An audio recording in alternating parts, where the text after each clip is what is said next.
My former best friend went insane after I gave her a much-needed brutal reality check. She tried to ruin my wedding and get me fired, so I exposed her in a way that ruined her whole life. Growing up, my best friend was way richer than I was, but I actually liked it that way. When Rachel got designer clothing for Christmas and flaunted it in my face, whilst my only gift was my mother's hand-me-downs, I was happy for her. I was also happy for her at our elementary school graduation. Her parents took her to Disneyland, where she sent me photos joking that I probably wish I was her. All my parents could afford for mine was frozen pizza. When she found out, she laughed at me and called me poor. And I laughed alongside her, because I knew that in the long run, how she treated me right now because I was poor would only benefit me. And I was right. I graduated high school with a full academic scholarship because I realized studying was my only way out. Rachel, on the other hand, dropped out in sophomore year because she thought she could coast through life on family money. We actually stopped talking right around this time. She said maturing has made her realize she's too good to be friends with peasants like me. And as sad as I was, I matched her energy. I still texted her once or twice a year, wishing her Merry Christmas or a Happy Birthday though. I knew she had no friends, and that a simple text probably meant a lot to her. But other than that, we didn't talk. All I knew was that she was fully reliant on her parents and was trying to make it as an influencer. Honestly, I thought I'd never see her again. Until one day when I was 28. I had just graduated med school, bought a small apartment, and recently gotten engaged. That's when I got the random urge to contact her. I think I just wanted her to see me and be proud of me. I thought she would be. But instead,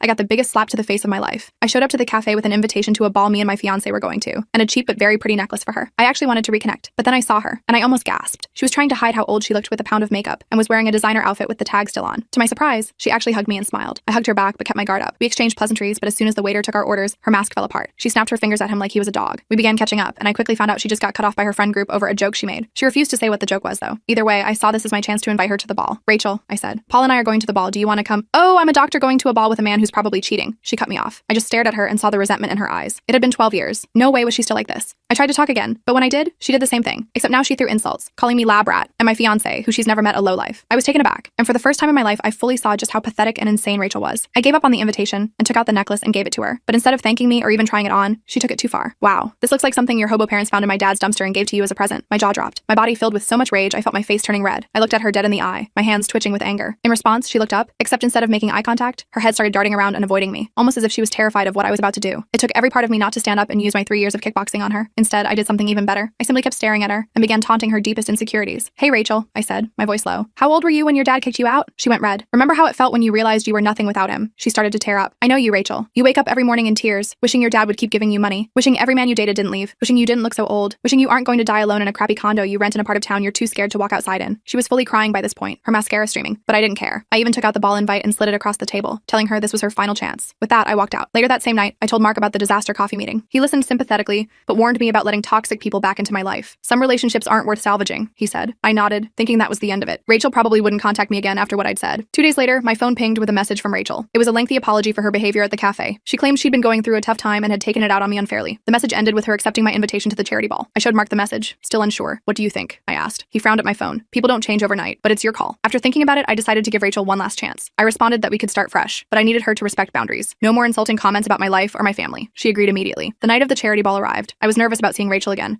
but also hopeful that maybe she was genuinely sorry. Mark and I arrived early since I was on the organizing committee. The venue looked stunning. The Historical Art Museum downtown had been transformed with elegant lighting and floral arrangements. When Rachel walked in an hour later, I almost didn't recognize her. She looked absolutely gorgeous in a deep blue gown that probably cost more than my monthly rent. But more importantly, her demeanor was completely different. She was smiling warmly, thanking the staff, and behaving like a normal, polite human being. Your dress is beautiful, she said, approaching us. And this must be Mark. I've heard so much about you. Mark gave me a surprised look, but shook her hand politely. Throughout dinner, Rachel was pleasant company, asking thoughtful questions about Mark's work and complimenting my engagement ring. I started to think maybe she really had reflected on her behavior and wanted to change. Then I went to the restroom and overheard something that made my blood run cold. Rachel was talking to one of the hospital board members, a woman I worked with closely. Yes, I've known her since childhood, Rachel was saying. I actually mentored her through medical school. She was struggling with some of the advanced concepts, but I've always had a knack for medicine. I'm a surgeon at Memorial now. I stood frozen by the sinks. Rachel wasn't a doctor. She had never even finished high school as far as I knew. She was outright lying about me and herself to my colleagues. I waited until the board member left, then confronted Rachel. What are you doing? You're not a doctor, and you certainly never mentored me. Rachel's face fell for a second before she recovered. I was just trying to fit in with your fancy doctor friends. They all seemed so impressed by credentials. By lying about me? About yourself? These are my colleagues, Rachel. My reputation matters here. She started crying, which immediately made me feel like the bad guy, even though she was clearly in the wrong. I just wanted to feel important for once, she sobbed. Everyone here is so accomplished, and I'm not. Against my better judgment, I softened. Let's just get some air, I suggested, not wanting to make a scene. I'll grab us some drinks and meet you on the terrace. I went to the bar to get us some water, needing a minute to process what had just happened. When I returned to find Rachel, I spotted her surrounded by a group of my university colleagues. They were looking at her phone and then glancing at me with strange expressions. As I approached, I caught a glimpse of what they were looking at. Photos of me, embarrassing childhood photos I didn't even know still existed. Rachel was in the middle of a story about how I had wet the bed at a sleepover when I was 12, something that had never actually happened. Rachel, I said sharply, can I talk to you for a minute? She followed me to a quiet corner, her expression all innocence. What's wrong? You know exactly what's wrong. Where did you even get those photos? Oh, I've had them forever, she said casually. Just some memories I saved. I thought your friends would enjoy seeing the real you. The real me? You're making up stories to humiliate me. Rachel leaned close, her voice dropping. You humiliated me at the cafe. Did you think there wouldn't be consequences? Before I could respond, she stepped back and her demeanor completely changed. I'm so sorry about the photos, she said loudly. For the benefit benefit of anyone who might be listening. I didn't realize they would upset you. Let me delete them right now. She made a show of deleting the photos from her phone, but something told me she had copies. My instincts were screaming that I'd made a terrible mistake inviting her here. The rest of the evening I tried to keep Rachel in my sight, but she kept drifting away to talk to different colleagues. I caught snippets of conversations, nothing overtly damaging, but subtle implications that we had been much closer friends than we were, with her always in the mentor position. I was getting a headache from the stress when disaster struck. Rachel and I were standing near the silent auction tables when she accidentally bumped into me, spilling her full glass of red wine down the front of my cream-colored dress. "Oh my god, I'm so clumsy," she exclaimed, making a big show of trying to help while actually just spreading the stain further. The dress was ruined. It was specially made for the event, and I had been planning to speak later about the Children's Wing fundraising campaign. Now I looked like I'd been in an accident. Several of the hospital donors were watching with concern. I tried to laugh it off, but I could feel tears of frustration building. "I need to go clean up," I mumbled, heading for the restroom. Mark followed me, his face tight with anger. "That wasn't an accident," he said once we were alone. "I was watching her. She timed it perfectly when that group of donors was looking." I nodded, dabbing at the hopeless stain. "I know. We should leave," Mark suggested. "You can email your speech to Dr. Patterson to read." I hated the idea of missing the networking opportunity with the chief of surgery, but my dress was beyond saving, and I couldn't shake the feeling that Rachel had more accidents planned if I stayed. As we left the event early, I glanced back to see Rachel watching us with a small smile. That's when I realized this was just the beginning. I had no idea what I had started by reconnecting with her, but I had a sinking feeling I was going to find out. The next morning, I woke up to multiple text messages from colleagues asking if I was okay. At first, I figured they were concerned about the wine incident, but when I read the messages, my stomach dropped. Apparently, Rachel had told several people that I had to leave the event because I'd had one too many drinks and couldn't handle my alcohol. I immediately called Dr. Patterson to explain what really happened, but I could tell from his tone that he wasn't entirely convinced. "These things happen," he said diplomatically. "Just make sure you're prepared for the board meeting next week." The implication was clear. My professional reputation had taken a hit. When I told Mark about it, he was furious. "This is ridiculous," he said, pacing our kitchen. "She's deliberately trying to sabotage you." "I know," I replied, feeling sick to my stomach. "But how do I prove it? It's her word against mine, and she's apparently very convincing." I tried calling Rachel to confront her, but she didn't answer. Instead, she texted back claiming she hadn't said anything about me drinking. She just mentioned I wasn't feeling well. According to her, my colleagues must have made assumptions or were lying to create drama. "You should block her number," Mark suggested. "Cut all contact." I nodded, but something held me back from blocking her immediately. If she was going to continue spreading lies about me, I wanted to know what she was saying. Instead, I decided to start documenting everything. I created a folder on my phone where I saved screenshots of all our text conversations and made notes about every interaction. Over the next week, I kept my head down at work, focused on my patients, and tried to repair any damage to my reputation through sheer professionalism. I thought maybe Rachel had moved on after having her fun at the ball. I was dead wrong. A week after the charity event, my department head called me into his office. Dr. Klein was normally warm and supportive, but today his expression was serious as he turned his computer monitor toward me. "Can you explain this?" he asked. On the screen was a social media post from an account called Medical Frauds, showing what appeared to be me at various medical conferences, clearly intoxicated in the photos, except I knew for a fact these images were doctored. In one, my head had been poorly photoshopped onto someone else's body. In another, a normal photo of me holding a water glass had been altered to make it look like I was disoriented. "This is fake," I said immediately. "I've never been drunk at a conference. These are doctored images." Dr. Klein sighed. "I figured as much. The Photoshop job isn't even very good, but these posts have been sent to several board members, and we need to address it." I felt my face burning with humiliation as I explained about Rachel, my former friend who seemed determined to destroy my reputation. It was mortifying having to tell my boss about this personal drama, but I had no choice. "I'm sorry you're dealing with this," Dr. Klein said when I finished. "Do you think she'll escalate further?" "I honestly don't know," I admitted. "I never expected any of this." He advised me to document everything and suggested I consult the hospital's legal team if things got worse. As I left his office, I felt a mixture of relief that he believed me and dread about what Rachel might do next. That evening, Mark and I agreed it was time to completely cut off Rachel. I blocked her on all platforms and asked mutual acquaintances to not share any information about me with her. We thought maybe without access to me, she'd lose interest and move on. For a couple of weeks, things seemed to quiet down. No more fake social media posts appeared, and the gossip at work gradually died down. I started to relax, focusing on our upcoming wedding plans instead. We had booked a beautiful venue for the fall, a historic mansion with gardens that would be filled with autumn colors. The deposit had been a stretch financially, but worth it for our dream location. Then one evening, I got a call from the venue. "Dr. Thompson, this is Andrea from Bellevue Manor. I'm calling to confirm your change of date from October 15th to December 3rd,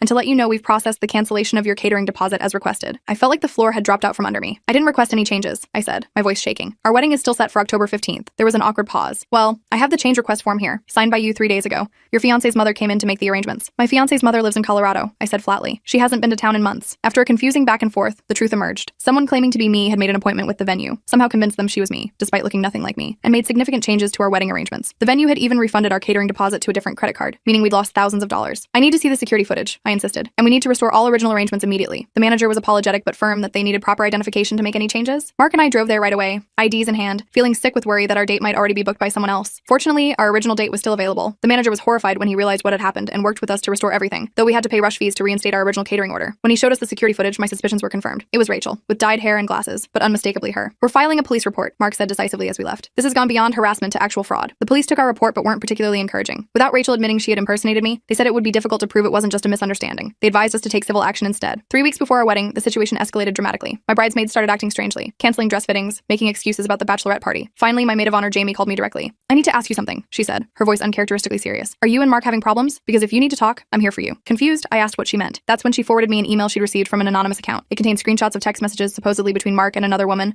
along with a note saying, "Thought the bride should know." The texts were completely fabricated. They showed Mark telling this woman how unhappy he was with me and planning to meet her at a hotel. The messages didn't even sound like him, and the phone number shown wasn't his, but they were convincing enough to make my bridesmaids concerned. I spent hours on the phone, reassuring each of my confused friends that my relationship was solid and the messages were fake. Meanwhile, Mark was devastated that his character was being attacked. He'd always prided himself on his integrity, and the idea that people might think he was cheating was unbearable to him. Who does this? He asked that night, pacing our apartment. Who puts this much effort into hurting someone else? I had no good answer. The level of malice Rachel was showing went beyond anything I could understand. This wasn't just petty revenge anymore. This was a concentrated effort to destroy my life. My cousin Joseph worked in cybersecurity, and I reached out to him for help. He agreed to trace the anonymous emails to see if we could connect them definitively to Rachel. The emails originated from a public internet cafe about 3 blocks from Rachel's apartment, he reported back a few days later.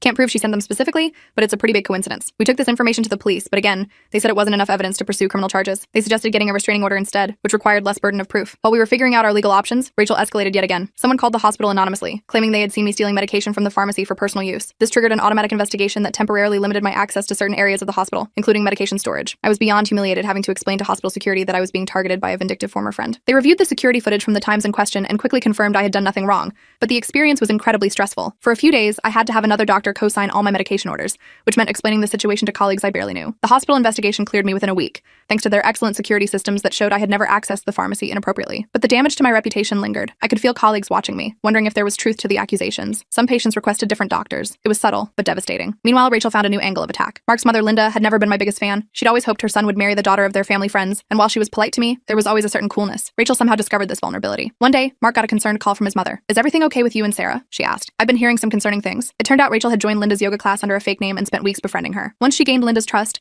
Rachel began dropping subtle comments questioning my character and suggesting Mark wasn't happy but was too loyal to admit it. "She seemed so genuine," Linda told Mark when he confronted her about it. "She said she knew you from college and was just concerned." Mark was furious. "Mom, I've told you how happy I am. Why would you believe a stranger over me?" The situation came to a head when I happened to be driving past the yoga studio one day and saw Rachel walking out with Linda. I recognized her immediately despite her new hairstyle. Without thinking, I parked and confronted her in the parking lot. "What are you doing with my future mother-in-law?" I demanded. Rachel put on a confused expression. "I don't know what you're talking about. I'm just taking a yoga class." "Stop lying, Rachel. I know exactly what you're doing." She shrugged, looking annoyingly calm. "You seem really paranoid, Sarah. Maybe you should talk to someone about that." Before I could respond, Linda came out of the studio and looked between us in confusion. Rachel used the opportunity to slip away, leaving me to explain everything to Linda. Fortunately, when I showed Linda photos of Rachel and evidence of her harassment campaign, she believed me. She was horrified to realize she'd been manipulated and apologized for doubting me. It was a relief to clear the air, but exhausting to have to constantly defend myself. With our wedding just 2 weeks away, Mark and I thought we had finally contained Rachel's influence. We'd warned everyone in our lives about her, increased security for the wedding, and were being extra cautious about sharing any personal information. Then I received a certified letter from an attorney claiming I had committed malpractice on a patient named Tyler Benson, resulting in permanent nerve damage. The letter demanded a settlement of $200,000 to avoid a lawsuit. I had never treated anyone named Tyler Benson. A quick search revealed he was Rachel's cousin. Mark and I immediately contacted our own attorney, who advised us that while the claim was obviously fraudulent, we needed to respond officially. We postponed our honeymoon to Japan to deal with the legal threat, losing thousands on non-refundable bookings. Our attorney sent a strongly worded response pointing out that hospital records would show I had never treated this patient,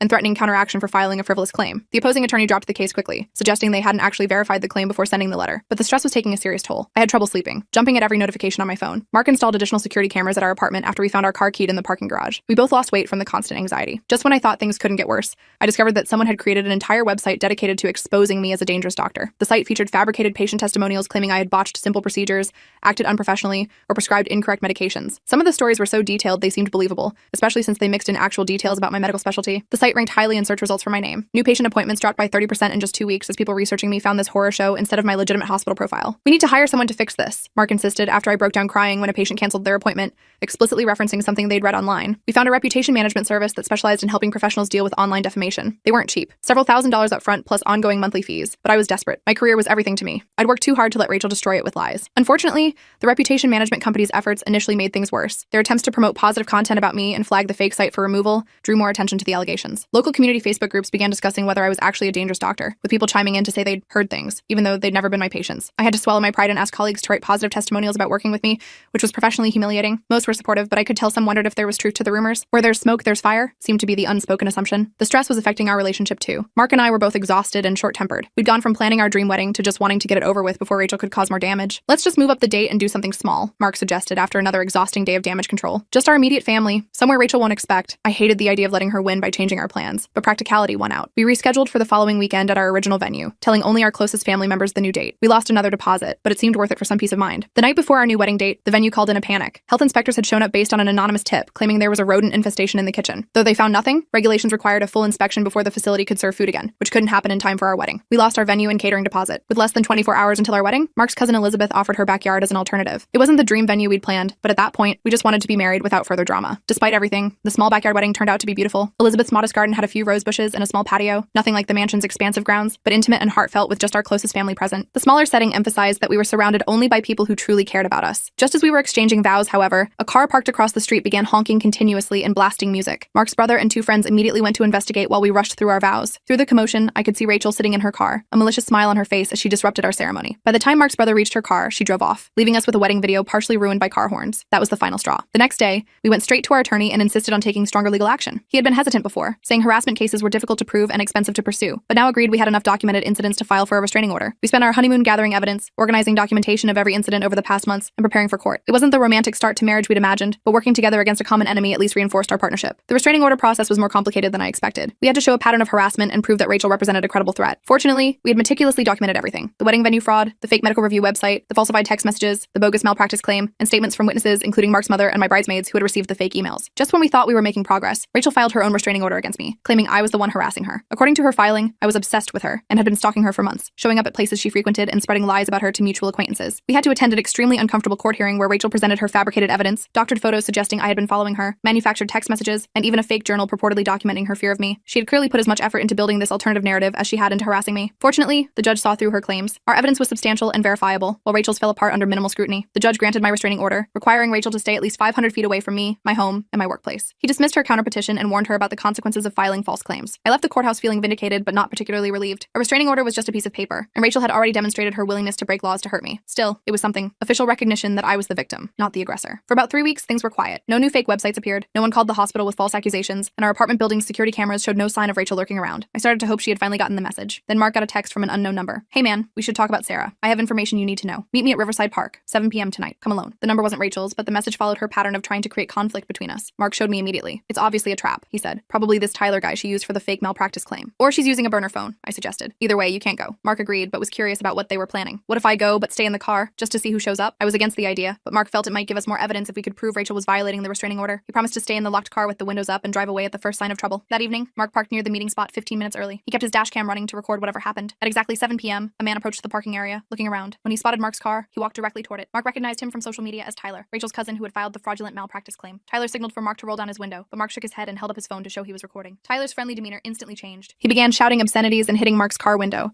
clearly trying to provoke a reaction. He was recording too, likely hoping to get footage of Mark retaliating that could be used against us later. Mark calmly drove away without engaging, leaving Tyler standing in the parking lot. When he got home and showed me the dash cam footage, I felt sick. They had clearly been trying to provoke Mark into a physical confrontation they could use against us in court or to damage his reputation. We added this incident to our growing file of evidence and notified our attorney. He suggested we investigate Tyler more thoroughly, since he seemed to be acting as Rachel's proxy now that she was legally barred from contacting us directly. Joseph discovered that Tyler had a criminal record in another state for similar harassing behavior, including a conviction for criminal mischief related to an ex-girlfriend's property. This pattern suggested Rachel had found the perfect accomplice, someone who shared her vindictive tendencies and lack of boundaries. We brought this information to court, filing a motion to expand the restraining order to include Tyler as Rachel's agent. Rachel showed up to contest it, playing the victim and claiming she was being persecuted by my vendetta against her. The judge wasn't impressed with her performance but warned both parties to maintain strict distance, telling Rachel explicitly that sending others to contact me or Mark would be considered a violation of the order. For the next 2 months, things were relatively quiet. Rachel appeared to be respecting the expanded restraining order, and we started to relax our vigilance slightly. Mark and I finally took a weekend trip to a nearby lakeside cabin. Not the Japanese honeymoon we'd planned, but at least a brief escape from the stress. While we were away, my mom called in tears. Someone had thrown rocks through their front windows in the middle of the night, with notes attached saying, "Your daughter ruins lives." I drove to my parents' home immediately, devastated that Rachel had turned her attention to them. Dad tried to play it off as random vandalism, but Mom was clearly shaken. At 65, they shouldn't have to deal with this kind of stress and fear. We filed another police report and installed security cameras at their house. The local officers were more concerned than the city police had been, promising to increase patrols in the area. Still, I worried constantly about my parents now being in Rachel's crosshairs. While I was helping my parents, Rachel made her most audacious move yet. Somehow she accessed my work email account and sent inappropriate messages to several patients, including offering controlled substances without proper protocols and making unprofessional comments about their conditions. I returned from my parents' house to find myself temporarily suspended pending an IT investigation. The hospital took patient complaints extremely seriously,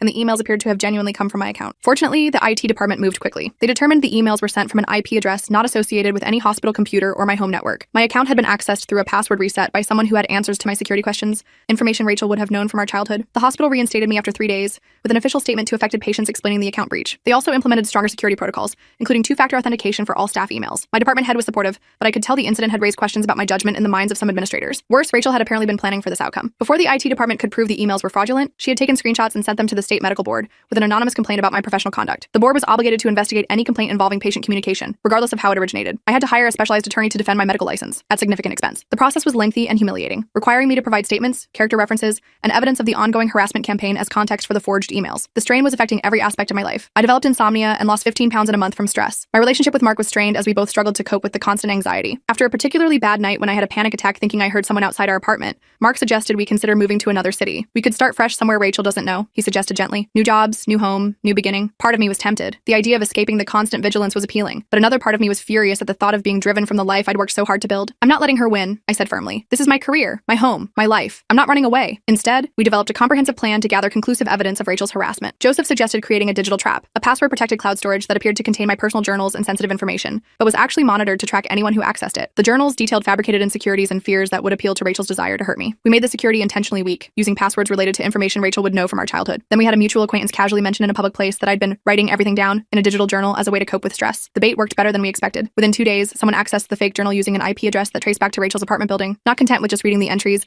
Rachel downloaded them and began posting excerpts on social media with cruel commentary about my pathetic life and insecurities. Joseph had built in digital watermarks and tracking pixels that conclusively tied the unauthorized access to Rachel's devices. We finally had irrefutable evidence of her computer crimes, including her digital fingerprints from the unauthorized access. Armed with this new evidence, we went back to the police. This time, we weren't just reporting harassment, we had proof of computer fraud, identity theft, and violation of the restraining order. The detective assigned to our case took it much more seriously than previous officers had. This crosses jurisdictional boundaries, he explained after reviewing our evidence. The computer crimes aspect makes prosecution more complicated, but also more likely to stick. We'll need to coordinate with Cybercrimes Division. For the first time in months, I felt a glimmer of hope that Rachel might face real consequences for her actions. The detective was candid about the challenges. Building a criminal case would take time, and the burden of proof was high, but he seemed confident that we had enough evidence to move forward. While the police investigation proceeded, our attorney suggested we should also pursue a civil case. We filed a comprehensive lawsuit against Rachel for defamation, harassment, intentional infliction of emotional distress, and financial damages resulting from her actions. Our attorney sent Rachel an official notice of the lawsuit with copies of all our evidence attached. We expected this show of force to intimidate her, but Rachel responded by creating a GoFundMe campaign, claiming she was being legally bullied by privileged doctors who were trying to silence her for speaking truth to power. Her campaign painted me as a vindictive, powerful physician, using my resources to crush a vulnerable woman who had dared to expose me. The narrative was so twisted it was almost impressive in its complete inversion of reality. Even more disturbing, people believed it. Rachel raised nearly $15,000 from strangers sympathetic to her fabricated victimhood. The lawsuit discovery process revealed that Rachel's revenge was not a spontaneous reaction to our cafe meeting. She had been planning it for years, keeping a detailed journal of ways to destroy me that dated back to when I first got into medical school. Pages of meticulous notes outlined how she would systematically attack every aspect of my life, my career, my relationship, my family, my reputation. This evidence strengthened our case significantly. Rachel's attorney, paid for with her GoFundMe money, advised her to settle the lawsuit, but Rachel angrily refused, insisting she was the real victim and would prove it in court. As the court date approached, Rachel became increasingly desperate. Tyler contacted Mark again, claiming he wanted to meet secretly to explain Rachel's side. When Mark arrived at the meeting spot, this time accompanied by our attorney who waited nearby, Tyler tried to provoke him into a physical altercation while recording on his phone. Mark calmly walked away, realizing it was another trap designed to damage our credibility before court. We added this attempted provocation to our growing mountain of evidence. 2 weeks before the court date, Rachel made her boldest move yet. She appeared at my parents' house claiming she wanted to apologize personally for any misunderstanding. My father, not recognizing her from the few photos he'd seen, let her in before my mother realized who she was. Rachel used the brief access to take photos inside my parents' modest home. She later posted these online with captions mocking their shabby furniture and pathetic lifestyle, comparing it to her parents' luxury home. This violation of the restraining order was the final piece we needed. Police issued an arrest warrant for Rachel, who had now committed a criminal offense by entering my parents' home against court orders. Rachel evaded arrest for 3 days, during which she sent a frantic email blast to my employer and colleagues claiming I had fabricated everything as part of an elaborate plot to ruin her. But her disappearance only made her look guilty. When she was finally arrested at a bus station apparently trying to leave town,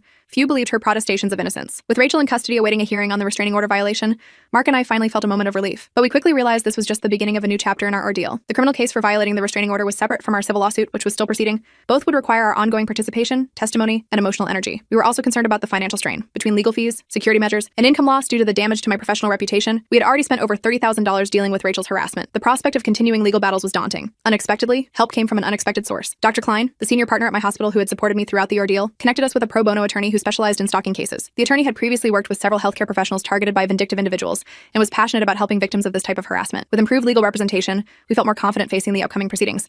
But Rachel had one more card to play. After being released on bail with strict conditions, including ankle monitoring, she convinced her parents to hire an aggressive attorney who claimed she had undiagnosed mental health issues that explained her behavior. This new defense strategy complicated what had seemed like a straightforward case. Rachel's attorney argued that she needed treatment, not punishment, and that her actions were the result of untreated conditions rather than malicious intent. The mental health evaluation ordered by the court concluded that while Rachel did have significant narcissistic personality traits, she was fully aware of her actions and their consequences. She did not qualify for an insanity defense or diminished capacity. However, her lawyer skillfully used the diagnosis to generate public sympathy, portraying Rachel as a troubled woman who needed help rather than a calculating tormentor. We countered by having my therapist testify about the severe anxiety and depression I had developed due to Rachel's harassment. The psychological damage was real and ongoing, regardless of Rachel's mental state when inflicting it. As the trial date approached, Rachel's attorney offered a settlement that included a gag order preventing me from discussing the case publicly. The terms would require Rachel to pay a modest sum for damages, undergo therapy, and maintain the restraining order, but I would be legally barred from sharing my experience with others. Mark thought we should take it. We could finally move on, he argued. No more court dates, no more reliving the trauma. But accepting would mean Rachel's actions remained hidden from others she might target in the future. It would mean bearing the truth in exchange for a quiet resolution. After careful consideration, we rejected the offer despite our attorney's caution about the unpredictability of trials. The stage was set for a final confrontation in court, where the full extent of Rachel's campaign would be exposed, and I would finally have the chance to seek justice for the havoc she had wreaked on our lives. Whatever the outcome, I was ready ready to face her one last time and put this nightmare behind us. The rich friend's revenge. Ending. The trial began on a rainy Monday morning. I felt sick to my stomach as I walked into the courtroom. Rachel sat at the defense table looking perfectly put together in a modest blue dress, her hair pulled back in a simple ponytail. She looked nothing like the glamorous, vengeful woman who'd been terrorizing us. Instead, she looked like someone's innocent daughter who'd been wrongfully accused. I knew immediately this was a calculated image for the judge and any potential jury members. When Rachel spotted me, she gave me this sad, wounded look like I was the one who had hurt her. My blood boiled, but Mark squeezed my hand, reminding me to stay calm. Our attorney started by methodically laying out Rachel's campaign against us. She presented the evidence chronologically, starting with the charity ball incident and working through each escalating attack. The judge's expression grew increasingly disturbed as the pattern became clear. Rachel's attorney portrayed her as a misunderstood childhood friend who just wanted reconciliation. My client simply reached out to reconnect with an old friend, he argued. Dr. Thompson's hostile response triggered my client's admittedly inappropriate but understandable emotional reaction. I almost laughed out loud at this ridiculous spin. Thankfully, our attorney was prepared. She presented Rachel's journal entries planning my destruction, complete with timestamps showing they predated our coffee shop meeting by years. By the third day of trial, even Rachel's parents looked shocked by the extent of their daughter's behavior. They sat in the back row, their expressions growing more horrified with each new piece of evidence. I almost felt sorry for them, realizing they probably hadn't known the full scope of what their daughter had done. The turning point came during Rachel's cross-examination. She maintained her wounded victim act remarkably well for the first hour, speaking softly about how she'd always admired me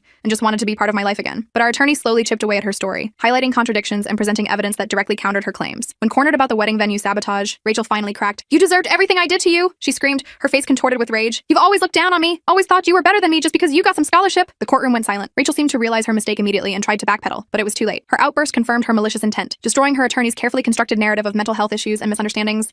The judge not only ruled in our favor but issued a permanent restraining order and ordered Rachel to pay significant damages, $175,000 for defamation, emotional distress, and financial losses we'd suffered. He also recommended the prosecutor pursue criminal charges for identity theft, computer fraud, and violation of the temporary restraining order. As we left the courthouse, I felt overwhelming relief. The judge's decision brought immediate validation, official recognition that I wasn't crazy or paranoid. Rachel really had been methodically trying to destroy my life. I expected to feel elated, but mostly I just felt exhausted. The constant vigilance and anxiety of the past year had drained me completely. That night, Mark and I ordered takeout and fell asleep on the couch before 9 p.m., too tired to even properly celebrate our victory. The aftermath brought new challenges we hadn't anticipated. Rachel's parents refused to help pay the damages, telling her lawyer they were done enabling her. After years of bailing Rachel out of her messes, they'd finally reached their limit. This meant Rachel faced both financial consequences and the loss of her safety net. I felt vindicated by the ruling, but still struggled with anxiety and trust issues. Jumping at unexpected noises, checking the locks 3 times before bed, scanning every room for threats when I entered. These had become automatic behaviors I couldn't shake. Mark noticed and suggested using part of the settlement money for therapy. "Not just for you," he said, "for both of us. This affected me too, and I think couples therapy would help us process everything together." He was right. We found a therapist who specialized in trauma and recovery. The sessions were sometimes painful but helped us begin healing together, strengthening our relationship through the shared trauma. 2 months after the trial, I received good news professionally. The hospital fully cleared my record and offered me a position on a prestigious research team studying innovative treatments for pediatric autoimmune disorders. It was exactly the kind of work I'd always wanted to do. The position required frequent travel to medical conferences, which triggered my new security concerns. The idea of being away from home, staying in hotels where anyone could find me, sent my anxiety spiraling. Mark helped me develop safety protocols that made me feel secure, checking in at specific times, using hotels with good security, always keeping my location shared with him. It wasn't perfect, but it allowed me to accept the position. My parents decided to move closer to us. The rock-throwing incident had shaken them more than they initially admitted, and they wanted peace of mind. The house they wanted was slightly beyond their budget, so we used some of the settlement money to help with the down payment. It felt right to turn Rachel's attack into something positive for our family. As we settled into our new normal, I received an unexpected letter from Rachel's younger sister, Emily. I'd only met her a few times as a kid, but she wrote to apologize for her sister's actions. "I've watched Rachel's jealousy of you consume her for years," she wrote. "She kept newspaper clippings when you got your scholarship, and later your medical school acceptance. She was intensely fixated on your accomplishments." The letter was kind, but also contained a warning that Rachel had been telling people in jail she would get revenge once the restraining order expired. We documented this threat and worked with our attorney to extend the restraining order for an additional 3 years. With legal protections in place, I focused on rebuilding my reputation at work. Some colleagues still treated me cautiously, afraid of being drawn into drama. I couldn't really blame them. Rachel had created such chaos that people naturally wanted to keep their distance. I volunteered for community health initiatives to demonstrate my commitment to the hospital's mission beyond personal issues. I organized a free clinic for underserved neighborhoods and joined the hospital's mentorship program for medical students. Gradually, the wariness faded as colleagues saw my dedication. During one volunteer clinic, I treated a patient who mentioned working at Nordstrom's management. As we chatted, I realized she had been Rachel's former boss. She casually mentioned firing someone with serious boundary issues,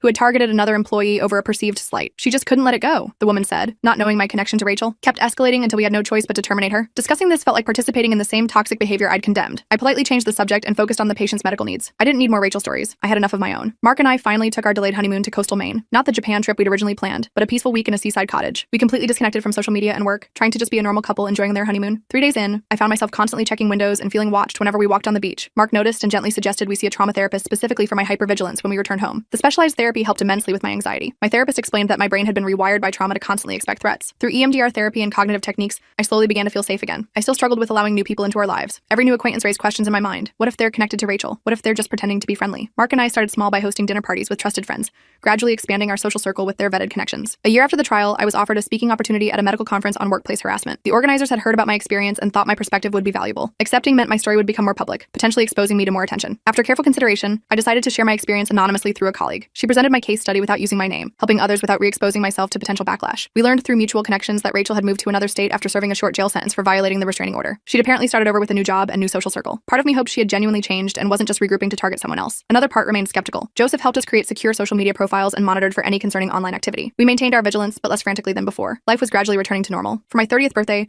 Mark surprised me with news that we were expecting our first child. I was overwhelmed with joy, a happiness I hadn't thought possible during the darkest days of Rachel's harassment. But this joy came with new fears about protecting our growing family. We channeled these concerns productively by creating extensive security systems and legal protections for our child. We established a trust to keep our home address private, installed comprehensive security systems, and made sure our child's information would be protected at future schools and daycares. 2 years after the ordeal began, we received unexpected news through our attorney. Rachel had completed court-ordered therapy and sent a notarized letter acknowledging her actions without asking for forgiveness. Her therapist reported significant progress in addressing her underlying issues, and she had maintained steady employment and housing without incident for over a year. The letter wasn't exactly an apology. She still framed much of it around her feelings rather than the harm she caused, but it showed at least some growth in her understanding of boundaries and consequences. Accepting this potential growth meant facing my own lingering bitterness. Part of me wanted Rachel to suffer forever for what she'd done to us. Reading about her progress stirred up complicated emotions, relief that she might not target anyone else, resentment that she got to move on after causing so much damage. I chose neither to respond nor to resist her redemption. If she was genuinely changing, that was ultimately good for everyone, but I didn't owe her forgiveness or acknowledgement. Instead, I focused on the beautiful life I'd built despite her attempts to destroy it. By our 3rd wedding anniversary, life had found a new rhythm. I was thriving in my research position and had published 2 well-received papers. Mark's engineering firm had promoted him to project lead. Our daughter Lily was a happy, active toddler who filled our home with laughter. My parents had settled into their new home nearby and were doting grandparents. The hypervigilance faded gradually. I still had moments of panic when something triggered memories of that time, but they became less frequent and less intense. Mark and I developed a shorthand for when either of us was struggling, simple code words that communicated, "I need support," without having to explain. We kept the restraining order active through regular renewals, but stopped actively monitoring Rachel's movements. The energy we once spent on protection was redirected to building the life we wanted. Sometimes at night, watching Mark read to Lily, or looking around our home filled with friends for dinner parties, I marveled at how close we came to losing everything. Rachel had targeted every part of my life with surgical precision: my career, my relationship, my family, my sense of safety, but she failed. Despite her meticulous planning and relentless attacks, we survived. Not just survived, but thrived. The ultimate victory wasn't in Rachel's punishment, but in our happiness, the very thing she had tried so desperately to destroy. I still don't understand what drives someone to dedicate years to destroying another person's life. The level of hatred and fixation Rachel showed goes beyond normal human emotion, but I've stopped trying to make sense of it. Some mysteries don't have satisfying answers, and continuing to search for them only keeps you trapped in the past. Instead, I focus on gratitude for what I have: a loving husband who stood beside me through the worst experience of my life, a beautiful daughter who represents all our hopes for the future, parents who support us unconditionally, a career that fulfills me, and the knowledge that I'm stronger than I ever knew. Rachel remains trapped in her past until she truly changes. I've moved forward, and that's the best revenge of all.